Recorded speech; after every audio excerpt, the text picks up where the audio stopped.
Hello, and welcome to Visiting Dugout, a Fans First Sports Network production. You know me, I'm Chrystal O'Keefe. You know my guest, he's been on a few times to discuss the Tigers. I have Rogelio on. Hello, what's new? Not much, Crystal. It's just been a interesting month. August was a long month for Tiger fans, as even with the Tigers being among the top American League teams, it was very the sky was falling out kind of thing. And so with the Lions starting right around the corner, it was kind of a relief a little bit because it kind of died down because everybody's worried about the Lions starting the season. So it was for somebody that covers the team every day. It was a relief because I've never heard so much complaining in my life about a team that had the best record in the American League. First world problems, truly. Yeah. I actually just saw the 108 guys. I think you might be familiar. I'm Yeah. sure you're familiar with them. And like Josh, Sox Machine Josh, they were just announcing their 2026 season trip, and it is to Detroit on my birthday of all times. June 19th, they'll be there for that series. So Detroit is their destination for their on the road shenanigans. I would mind. I would not mind hanging out with those guys. I love that the tournament they do every year. It's really cool. I know Twitter's kind of a cesspool lately, and so I don't see the White Sox content like I used to, which kind of sucks. Well, actually, correction, it really sucks. So I wouldn't mind meeting up with those guys. So that's a very good. Well, we said it once. We'll say it again. We've said it on the minor league podcast numerous times. White Sox fans are writers, podcasters are a favorite. The Twins ones are still the ones where just like too good to talk to us. Okay, sorry, Minnesota. I've made a lot of good Twins mutuals. Like Brandon Warren is great. He was just on last time to talk about the Twins, but it's hit or miss over there. It's for sure hit or miss. White Sox fans, we're just used to long suffering, so we make it fun. But yeah, so June 19th, I think their 21st is when they'll be up. So mark your calendar for that. I might have to pop up, especially since it's my birthday. What? Yeah, it was the last time you were at Comerica. I got the chance to meet your wonderful family, and your son and my son talked sneakers. That was really cool. And my son actually ended up, I think he took your son's advice on, they were talking shoes for a little while, and then he was like excited, and he renewed his shoe collection a little bit after that. So, between that and Funko Pops, he's got a fair share. But yeah, it was really cool. Last time we were, was it 2 years ago? I think it Yeah, was. Yeah, it's 2 years been ago. two Yeah, years. Yeah. yeah. Now So you can talk to my son about broadcast because that is he's a sophomore now. He took principles of broadcasting last year and has been covering all the sports. I mean, mostly football and basketball, but like he's done baseball, he's done volleyball, and he does all the different elements. So like play by play, or he'll be in the truck doing sound. Like they kind of teach them everything there is to know about what goes into a career in broadcast, and that's his big thing. He won an award last year, outstanding student for that oh, that's class awesome. as Yeah, a freshman. I remember you telling me you were talking about that before that he was getting into that program, and it's so awesome to see that kind of apprenticeship program starting way in high school versus sometimes those people getting the jobs in the truck and what have you start in college, but at Mhm. the high school level, that level is it's incredible. That's awesome. It's nice too because it's dual credited, so if he goes to certain colleges he'll already have 12 credits towards his degree, which is really neat. But he loves it, and he recently got to go up with Gene Honda and do the player announcement for like the second inning of a game we were at. So he was up in the press box area at Wrigley Field. He was like, "Oh my gosh, this is amazing." He's befriended Scott Merkin, so I was like, "You've got all these connections in baseball, so you should just Start parlaying that, yeah, go absolutely. down Networking, that yeah, path. yeah. Be a nepo baby by all means. Be a nepo baby in this situation." Hey, you know what? Look, nepotism. You know what? In politics doesn't have a place, but I think in baseball, with the exception of even Ian Eagle and all that, that's sometimes it's like, oh, that's not nepotism. Oh, okay, right. But in that case, In your son's case, I will make an exception because he's at least starting out way young versus people that are just starting out in college. So Yeah. So we're trying to expand that, and I was like, just go and be like mom, go into baseball. I hope I have all these connections for you. Anyway, Tigers. So it's been a long month, but the Tigers have kept on top of it. They they kind of took this division by the balls from day one and really didn't look back outside of the very weird post All-Star break losing streak they had going for a little bit. But even now, they are 9 games above the Royals. They're the next up. So is this lead really still safe through September? Are they kind of on a trajectory where they're bouncing back? I think they are. I mean, I still have what the concerns me is the rotation in the bullpen. I mean, the Kyle Finnegan pickup has been really good. The way that Hinch has used Rafael Montero in spot pick and chooses has been great. However, you look at the rest of the rotate, like the starting rotation, Flaherty is it's Jekyll and Hyde, Jekyll and Flaherty. It's just really one of those things where you're not sure what you're going to get. Mize has been leaving the ball up, and that's just been causing a lot of problems. But it's just really what I'm concerned with is just overall health. I mean, Sawyer Gipson-Long goes tonight against the Mets, and he's up from Toledo, and this is the first time he's going to be staying in rotation for a little bit. He's not doing a spot start. It looks like he might be starting next week also against the Yankees, and they just need some more stability in the rotation. I mean, the Royals to me, even though the Tigers took 2 out of 3 from the Kansas City, if there's one thing that struck out to me about Kansas City is first and foremost the trade for Yastrzemski was it really lengthened that lineup quite a bit. And I think if the Royals had their act together a little bit when they weren't in that midseason swoon a little bit, I think Kansas City. I mean, you're not sure what happened to Seth Lugo. Seth Lugo has become kind of humanized a little bit, and so that's benefited the Tigers. But honestly, Cleveland's basically has packed it in. They let Santana go, and they have had 6 games against the Tigers coming up, but Cleveland can play spoilers, but they have Miami. Tigers have Miami next week, and the Yankees. Miami is a team that you don't take lightly either, and so the strength of schedule looks like it says, the strength of schedule says one thing on paper, but we all know that it doesn't mean anything because these teams are so it's just a matter of playing them while they're hot or not, and so what worries me down the stretch is just making sure the rotation stays healthy. I mean, they just put Chris Paddock to the bullpen, rightfully so. The guy's been, let's face it, terrible, and so those are my concerns right now. Riley Green and Torkelson are really doing some really good job carrying the offense, but they need somebody else to step up a little bit. Let's go back to the trade deadline with the Tigers. Do you feel like anything they did was adequate? Could they have done more? Or, how do you feel coming off of that? Originally, you know, it was one of those things where knowing Scott Harris wasn't going to give up prospects, and so hearing some of the things when I was down in the minor leagues that some of the guys that were talked about being traded were either injured or just not living up to the potential, and so I, I thought they could have done a little bit more. I thought they should have addressed the bat more, another bat, a right-handed bat. But I thought the acquisition of Finnegan was fine because I knew that Chris Fetter and the same thing with kind of what the White Sox are doing with Cats is they're optimizing pitchers whenever they get them. It was just a matter of what they were going to do with Finnegan.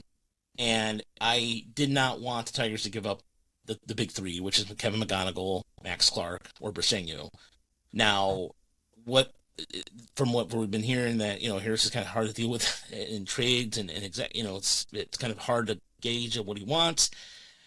I think the Tigers could have done a little bit more to address the offense. Just because Kerry Carpenter struggles against lefties so much, then Báez is coming down to earth a little bit again. He's 4 for his last 30 something or another. Um, the Chris Paddock trade was. I understood what he was doing to just get an innings eater, but he could have gotten somebody better than Paddock because it doesn't fit the Tigers' philosophy. They want swing and miss guys and guys that can fill up the strike zone, and Paddock's not it. And it shows based off the fact his numbers are you're made him a fly ball pitcher in I, I don't know. It was just that one I was kind of like okay about, or I have a lot of questions on, but I think they did all right for the most part. They did by committee. It's they there were a lot of the arms they got, but some of the 40-man roster moves where they let Enos go, they let Matt Gage go without really giving them some time. They treat it like an experiment, and that I don't know, that to me is a little unsettling. So you mentioned Baez coming back to Earth. Let's touch on that for a minute because I mean, I feel like at the beginning of the season we were like, oh my gosh, he's terrible. What just happened? This is not the Javy Báez we knew. And then he turned into like this weird god of like the reincarnation of like 2016 Cubs Baez. And now he's sliding back down. What do you think is causing this? Is this just his age is finally catching up to him, or what is happening with him? I think it's a little bit of column A, a little bit of column B. I think it's if you look at how he's been able to, he has struggled against lefties, but the righties even now are to the point where it's like he can't even center upright, get that power going like he did earlier in the year, and so we're seeing the wild strikeouts again. He's healthy and he's been playing really good defense in center field, but what I think with Baez is main issue is his impatience is coming back. The runners in scoring position aspect of his game, which has always been good, doing well and getting runners to score, or rather getting the guys over, is also falling back a little bit. And so I think it could be, I hate to say it, but Chrystal, it could be a thing of age. It could be a long season. I mean, the guy has been playing multiple positions across the board. Um, But Tiger fans are waiting. I feel like in some cases Tiger fans are waiting for him to fail, and it's frustrating for me as a person who watches him do the little things right. The When he goes and steals a base and knows how to circumvent a tag, or those little things that we've talked about before. He still does those things, but now he's just not hitting, and that's a problem. To look because I was curious how old he is. He's only 32. I act like he's. Yeah, but I I mean, to be fair though, Crystal, the wear and tear and the age and everything, like it is kind of it is pause for concern. I mean, this is a guy who's had hip problems. He has not been healthy the last 3 years, so that's a and legitimate point. he's been playing forever. Like I don't think we realized that 2016 was almost 10 years ago now. Yeah, exactly. Like Yeah. kind of the height of Javi Baez. That's but it's been almost a decade at this point, which ew, gross. I don't want to think about that. This is coming from someone who just went to like their 20-year high school reunion and I was like, ew, I'm not that old. I'm 28 for sure. Um, okay. So yeah, let's take a quick break and then we'll come back and kind of talk about what we might expect from this series. Okay, welcome back. So we don't quite have the pitching matchup yet, which is fair because the White Sox are, I mean, yesterday was the bullpen game. We're recording on a Tuesday. So we don't quite have pitching matchups available yet. But what do you think we can see from the Tigers? And again, you've mentioned rotation is a bit of a struggle. So what do you think we might see in this series? Well, I mean, I think if I line it up right, right now as it stands, we're gonna probably see Casey Mize, or I'm sorry, Tarek Skubal on Friday. So Hmm. Friday, I'm going down to the game on Friday. So that's gonna be promising. The rest after that is pure pitching chaos. Pitching chaos 2.0 will be in full play. So you might see a bullpen start Saturday and probably one on Sunday, depending on what they're gonna do with Paddock now. So, but yeah, Friday should be Skubal. So it'll be interesting to see, especially because the White Sox are not this pushover team that they were last year, and it's last time they played in Chicago, I was really irritated with Chicago. I was just like yeah, it was kind of annoying. I'm like, this is not. And I watched the White Sox feed because I have like a app, and so I didn't watch Jason Manning. I watched the new guy and Steve Stone, and it took me back to Hawk Harrelson. All of a sudden, I was just like, oh, okay, now I know why people like him because it reminds him, Jason Benetti was a complete different departure. Hawk Harrelson and this guy are very similar. Yeah, I can see that. You might get roasted for that opinion by the White Sox people, but I can see it. They have very similar mannerisms and kind of the way they phrase things. It's funny. Like he is very reactive and will just celebrate the smallest wins. Like he will celebrate a single like nobody's business, and he kind of has little silly phrases now. So you might get roasted. He's there's a big divide with White Sox fans, I think, because Jason Benetti was so loved. Uh, it's weird. It's a weird thing. I'm just so indifferent. I don't. Half the time I've checked them out.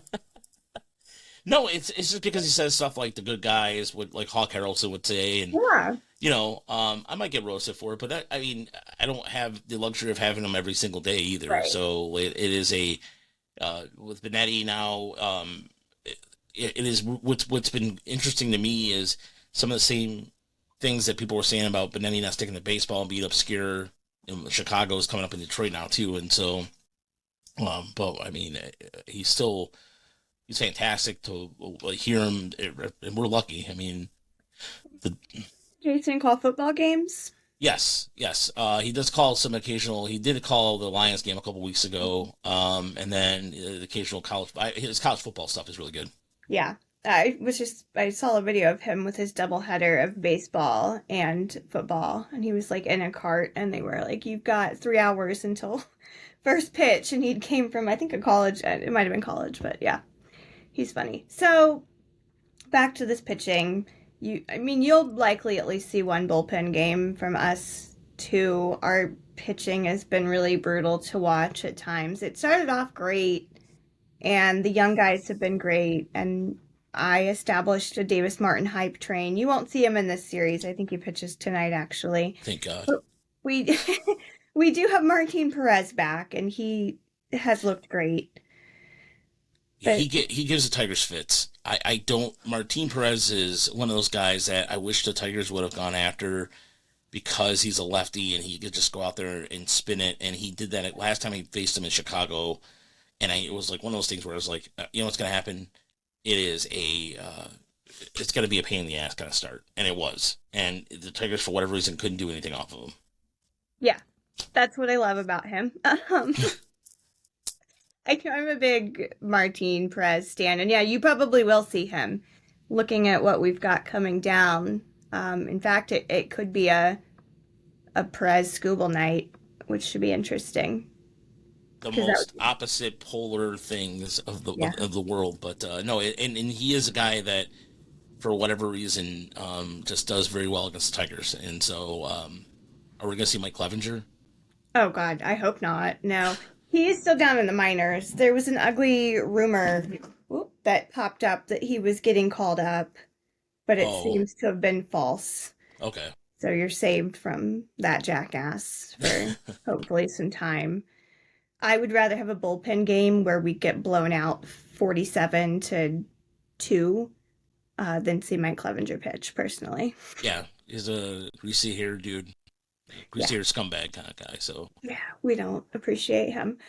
So moving on, and again, this could be a pitcher, but this could also just be some insane offense. But which player on this Tigers team could be the biggest threat to the White Sox right now?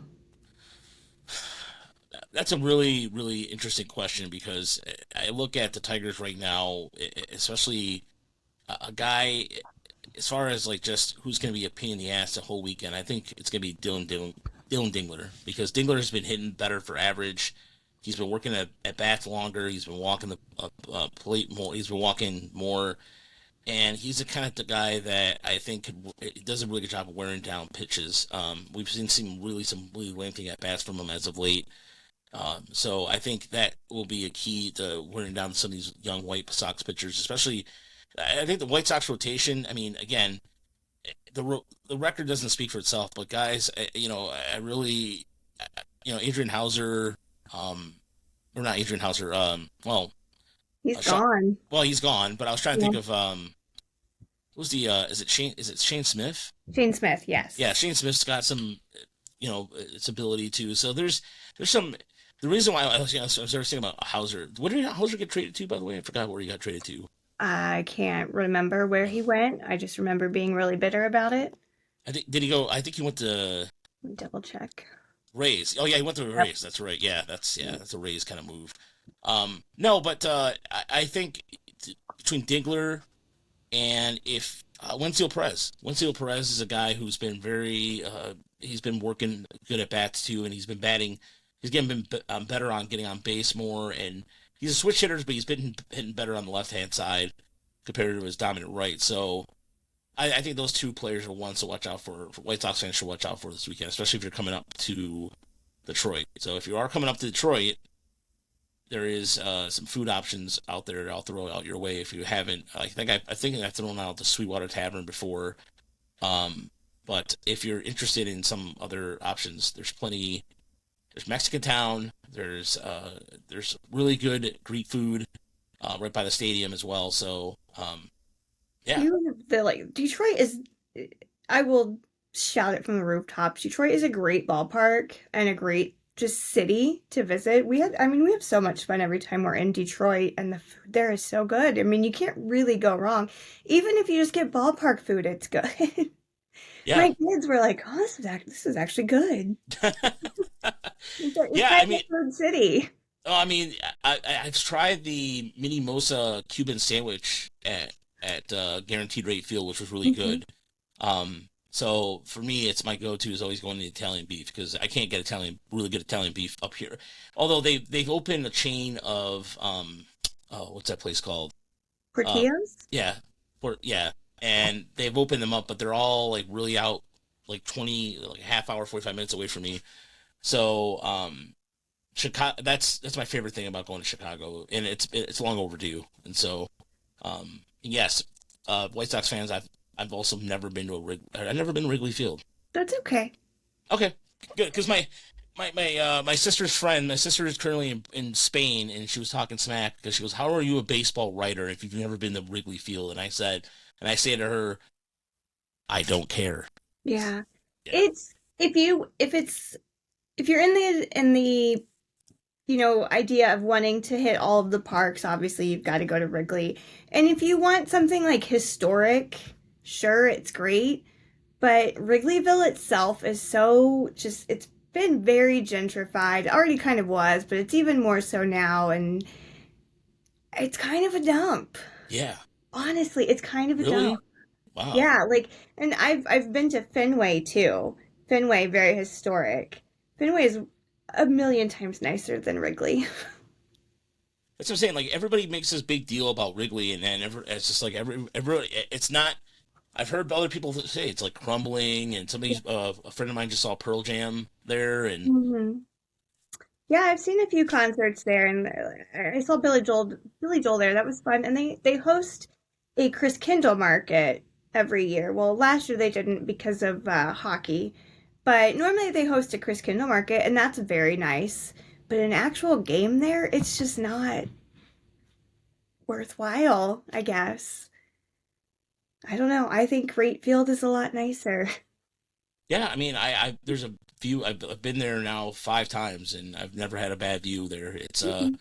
It's definitely. I will say it has shown its age a little bit, Yeah. comparatively speaking, but the atmosphere when the White Sox are hopping is a good one. Although I will never wear a Tigers shirt or gear ever there again because I will say this: there's some White Sox fans that, yeah, just Yeah, yeah, especially either like division rivals or you'll see it a lot with like just places like you'll see it a lot with like Cardinals fans or Cubs or Brewers, like kind of that little stretch close to Illinois. You'll see it a lot there. But more so at Wrigley. Like, I mean, if you're going to wear Cardinals and Brewers at Wrigley, then you'll probably just get murdered.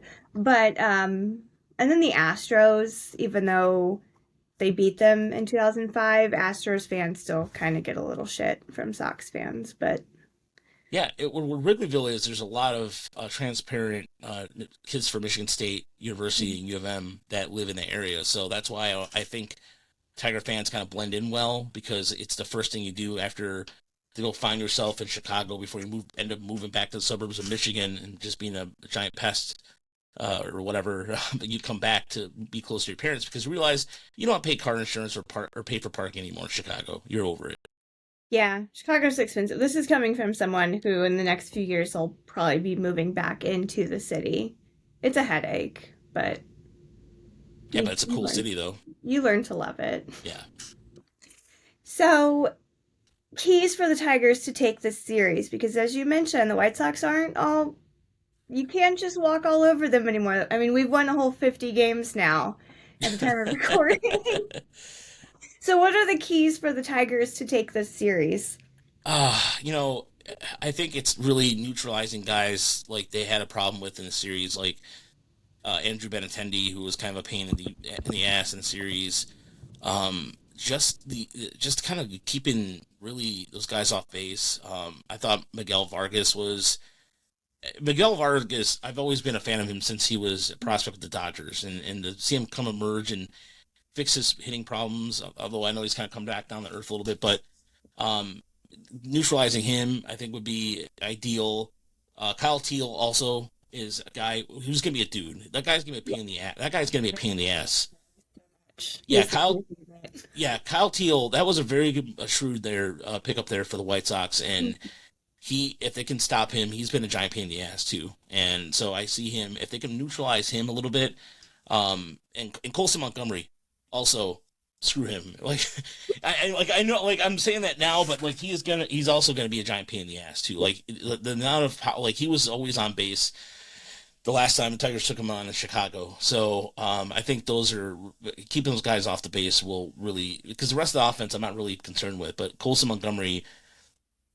I don't let the batting average fool you. I mean, but the power is there. I mean, the amount of records he's setting as a White Sox rookie is impressive, and he has legitimate power. Once he starts figuring it out, the batting average, that's a really good young core there in Chicago, which is why, like I said, tip of the cap to them, because there might be a 50-win team, but it's a team to me, unlike last year where I felt like they were like, we're waving the white flag, we're done. This team is a pain in the ass. And I don't let the record fool you because I know Tiger fans are going to be like, just like, oh, well, it's the White Sox, but blah, blah, blah. No, no, no, no. It's White Sox have some really good young talent there, and tip of the cap to them because they if they put it together, you guys like Curtis Mead. Yeah, Like, yeah. yeah, I won't say he's a tryhard, but he's a guy who also is just one of those potential pain in the ass kind of guys that can have a series against the Tigers. Then there's another one I love. I'll bring him up. Chase Mydroth has been really fun. My husband thinks he is like the secret nephew of AJ Pruninsky because they are honestly the same person, I think. They look so much alike. Their mannerisms are identical. So it's kind of funny to watch that. But yeah, they've built this really weird young talented group and there's kind of a joke on Southside Sox that like they're going to contend and be ready to contend in 2027 when there's a lockout. Because that's the White Sox way. But I mean, Colson Montgomery is one run behind Kyle Schwarber since July 22nd of leading the league in home runs. He hit his 16th home run last night, and he's only been up since July. Because he was the one who went to Arizona to fix all of his mechanics. Really, he was really struggling when he got to the minor leagues and fixed his mechanics and came back an entirely different ball player. Like he looks like a veteran ball player right now. He does, and the one thing about the series in Chicago that stood out to me was the lengthy at bats he was having. He was really doing a good job of drawing out the at bats, and it was just the composure for him. He made a really good couple plays in the field too, and so it's like shit. Like the Tiger, like right now the Tigers have Kevin McGonigal, but he's in Double A, Mm-hmm. and Trey Sweeney ain't in it as far as like long term shortstop. But the Montgomery to me was a prime example of just how well you can if you can just development can work for you when it's done right. I don't think the White Sox rushed him or anything like that. I think they did the right thing. I mean, it's unfortunate, like guys like Oscar Colas, for example, who are no longer in an organization where maybe they perhaps feel a little rushed. But I think with Montgomery, they waited the right amount of time. Yeah, we're kind of seeing it pay off, which I never want to give Chris Getz credit. I don't think he necessarily deserves the credit, but it's kind of wild seeing this, and we're we have so many catchers right now too. Edgar Cuero is another one who's been catching, but he's been DHing so that Kyle can get more time behind the plate, which has been a very smart move because Kyle needs more time behind the plate. Um, and then like Lenine Sosa too. I mean, it's just all of these young guys that are eventually going to click, and I hope that it stays and that someone buys Andrew Benintendi off or something because I'm kind of tired of his contract floating in the ether. Well, I mean, Guerrero, I didn't want to mention him because he's also a guy who, yeah, he came over in the, I believe he came over from the Angels, Yeah. and it was a shrewd move on their part too because I mean, I remember seeing him in Charlotte against Toledo, and I was like, man, that guy can hit the shit out of the ball, and I was like, well, there's Bobby be down here, whatever. They got Teal and no, and also he's got a gun. I mean, he is a very good defensive catcher. And there was I think he gunned down McKen Street, and it was outside. I'm still used to seeing Dingler with the pop time, but Ed was like, "Foo!"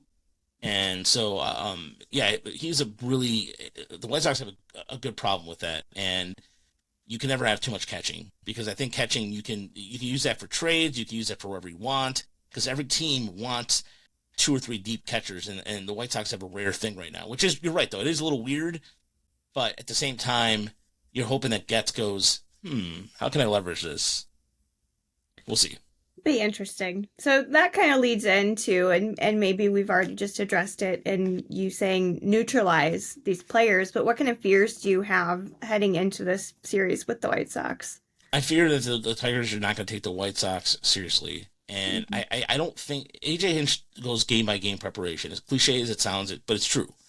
But that being said, I think that they just can't expect the Tiger fans have to expect a battle from them. Tarek Skubal has been getting ready to get in the postseason mode, so his strikeouts are not as much. But just take the White Sox as seriously as they would take the Yankees or anybody else they're playing in the playoffs, and that's one of my fears. The second fear is a guy like Martin Perez going out and shoving a shutout. Um, so that's what my concern is. But it's just making sure that they can neutralize the young bats and really, and lastly, really it just come out of the series healthy. I mean, every series I worry that just because there's another little injury that keeps coming up, that is the biggest fear of mine because the bullpen right now, Tommy Kahnle has started to figure things out a little bit, but it's still hit and miss, and so I don't feel like any lead safe even against Chicago. Mhm. So I think if the bullpen has a good series, I'll feel better about it. Despite, again, you can't overlook the White Sox. I really been impressed with, despite the record, despite Andrew Vaughn going ham or elsewhere, which I still to me is He's back down though. okay. So he's back to normal. Okay, He okay. has been neutralized. The Brewers got a little cocky and started this like King Vaughn shirt that they were giving out. Like I'm on, like I get emails from the Brewers because they're an Yeah, hour north. It's easy to get there. Um, they got a little cocky and they started printing these King Vaughn shirts for a giveaway, and now he's kind of back to where he was before going to Milwaukee. So I'm just like, yeah, take that, Brewers. I mean, I'm still rooting for you guys to win this division, but yeah, yeah, take knock that. it down. Yeah, knock it down a peg a little bit. But I look, if I'm a Brewers fan right now, I'm still not comfortable with the fact that you might have the best record in baseball. It don't matter because I will say this. I've been I don't know what the stats are with teams that have that first round bye comfort, but it's just become too easy. You know what I mean? Like I feel like they're chasing that record. They're not. I don't think they're getting. I don't think they're getting ready for the postseason. At least in my opinion. Maybe what I mean by that is like I think they're just. I don't think they're resting on the laurels. I just think that teams that have that first round bye traditionally don't do well. It's been just recently where it's kind of broken out, and I don't know. That's what I'm saying. Like the Tigers are kind of limping along, and I'm hoping that they can pick it up right at the right time. And there was a stat today that said that it was a stat that came out today when the Tigers entered with the best record in the American League as of September 1st. Every year that they have done that, they have gone to the World Series with the exception of 1987. And a viewer pointed out, and I didn't know this till recently, and I'm not sure if you know this or not, Chrystal, but did you know, by the way, that in the 80s, it rotated between division winners to host the playoffs? I did know that. I did Yes. not know that. Yes. Because I was always wondering how the hell the Twins host the 87 playoffs with the Tigers winning 98 games. I didn't know it was a rotation thing. I didn't. To be fair, I only stumbled across that fact because I have a baseball history podcast as well. And I Okay. can't remember what episode I was covering, but in my like research, I stumbled across. Oh, it was about the Cardinals and Oh, all okay. of their hosting and different iterations of Busch Stadium. It was in that like it was one of those drop down and about people hosting. Yeah, so I did know it, but only because of that. Otherwise, I had no idea. Yeah, and so that's the only year that the Tigers did not go to the World Series when they had the best record in the American League. So, Bush, what is it? Bush Stadium, is it the third? Is it the third now? Bush Stadium The 3 third now? Busch. Yeah. Don't even get me It was started on it. that episode was obnoxious because I'm just like, you guys get a grip. And the whole reason it was behind like the naming of it because they wanted to name it to promote beer. Like, Yeah, because Anheuser-Busch bought it and they were like, oh, well, you can't, because it got turned down initially. And they're like, well, it's a family name, so you can't turn down our family name of Bush. And they have naming rights.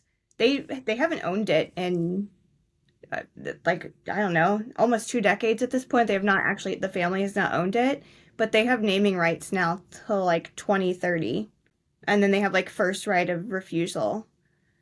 Wild to me. it is wild to me. But not as wild as Chip Carey. I No. I can't stand it, man. Sorry. Sorry for Cardinal fans listening out there. I just can't stand him.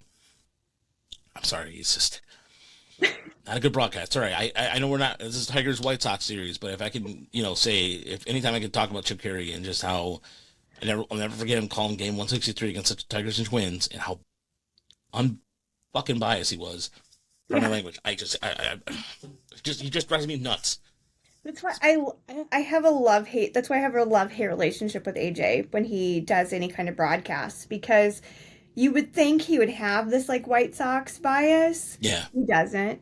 He doesn't. Oh my gosh. No, he's annoying. And I'm just like, I don't actually like listening to you calling games because you're annoying. Like, I just want to remember you from the early 2000s. That's the AJ I would like. I want to think about, getting punched AJ, not broadcast AJ.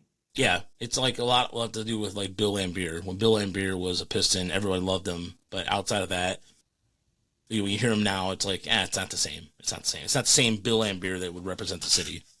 Yeah. I just view him as the Las Vegas Ace coach. He's still the coach of the Aces. Yeah, I believe he is. So there you go. But yeah, either way, I'm looking forward to this series though. With the weather being probably one of the nicer weekends coming up. Yeah. But I'll be out there all 3 days: Friday, Saturday, and Sunday. The nice thing about Friday is I'm going to be with sitting among fans, and then get back to my normal perch in the press box kind of thing. And then I was going to ask you before we got out of here though, do you find yourself, you get in the press box? Do you find it? Do you miss? Do you prefer? Do you have a preference at all, or? If I have the choice, I will always rather be in the stands among people. That'll always just be my thing. The idea of being like up somewhere away from things, it's just not as fun. I like to talk to like I mean, especially if I'm just at a game, I would much rather just be sitting there talking amongst everyone else and being completely normal. It's one thing I hate about covering this team at any length is that you kind of can't be super normal anymore. You can't just be a fan. You have to see it through all these different lenses and sometimes you're just excluded from things and it takes the fun out of baseball sometimes. I Yes. talked about this a lot last season. I happened to cover, I was on recap duty for the 121st loss of the season, that the record breaking loss. I had that night to cover that game. And I was like, it's taking away a lot of things because like I still have to be serious and I have to try to get through this recap in like a more serious way. I can't just be really bitchy like I want to be. Like I can't just rip this team a new one. Like I have to have some sort of professionalism. And it was also really demoralizing last season because of all of these losses and because you're just watching your team get shut out night after night. So it was really frustrating as a fan. It really tested a lot of just everything I kind of stood for. Yeah, it was really frustrating. So if I can like be normal, and again, 50 wins is not great by any stretch of the imagination, but like this year's been more fun. So I've been been able to enjoy being among everyone and kind of soaking in the likes of Colson Montgomery and Kyle Teal and the fun and the camaraderie again. Like I don't want to be isolated because I think last season was just so brutal. And that's not something people talk about. You don't talk about your mental health when it comes to covering such a bad team, such a bad year, having such a bad time. So I think after that big hit on my mental health, I was like, I just want to be able to enjoy it again and be with my friends and eat bad food and just hang out and like be unbiased and or be biased and clearly root for certain players. So No, and it was weird because on the opposite side of the spectrum, I covered this team for so long, for a decade plus, doing the minors where the minors was even bad, and all of a sudden, like last year, Chris and I were in the tunnel as they're about to clinch, and they're celebrating on the field, and we're among some of the guys that we covered in the system, Colt right. Keith, Justin Henry Malloy, and I was like, I can't believe, I'm looking at my Baseball Writers Association card, and I'm like, I can't believe I'm here. Yeah. And I mean, I was there in '06 when they beat the Yankees, and I was, as a fan, it was like the greatest night of my life because after watching so much bad baseball in the '90s, the '06 Tigers was like, I mean, I cried. I literally cried. And I almost had a tear there, but it was like, I had to be professional for a second because I'm just like, I'm on the field. Like there's it's chaos going everywhere, and then people saying, "Oh, I saw you on TV," and blah blah blah blah, and um, but there's a part of me now that like I do when I can go to a game, like I go with my nieces. My son doesn't really like baseball, but he likes to go. He only likes to go with me, but they'll like it's fun because I'm like the baseball expert kind of guy, but it's fun. But like when sometimes a fan DM me on Twitter, like, "Oh, I saw you at the game. Where are you sitting?" I'm like, I don't want to tell you because I just want to be left alone. I just want to be with my friends. I want to eat, you know how it is. And so, to me, the press box is a cool place just to go and clear your brain, do your work, and that's it. And the camaraderie I've built with some of the guys there, some of the guys I play softball with, that are local writers, and so that's been a really cool opportunity. So it even on the podcast side of things too, just like the ability to share notes and all that stuff. It's like you understand this completely. It's like it's a real cool. It's something you can tell your friends or whomever, your closest person to you, that go, "Hey, you know what? I know this," or whatever the intel is, and having that kind of cool secret kind of stuff. You feel you're part of a club and everything. So I am beyond grateful that I can do both. Don't get me wrong. But I was just kind of curious on your end because you're covering a rebuild right now, and it is mentally draining. Like Chris walked away 2 years ago. It was so I don't ever want to have that either. By the time October comes around, usually I was burned out, and this year I've just been pacing myself a little bit. So Yeah. I have just paced myself in the fact that it's just been a better year and that we're not going to hit that 121 losses again.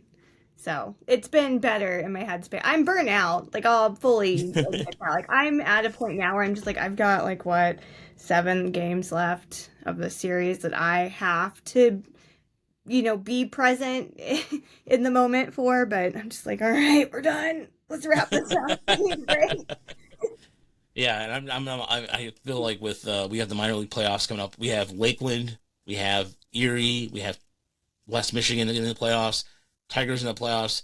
So right now, or well, potentially, I'm still, knock on wood, but there's still a lot of ground to cover. So I'm not gonna lie, I'm a little envious of you right now, But at the same time, it's like today I could have gone to the game, but I'm gonna go tomorrow, and that's what I'm gonna do. Just go tomorrow. Go as a fan Friday. Go as a reporter Saturday and Sunday, and just get as much as I can. So Yeah.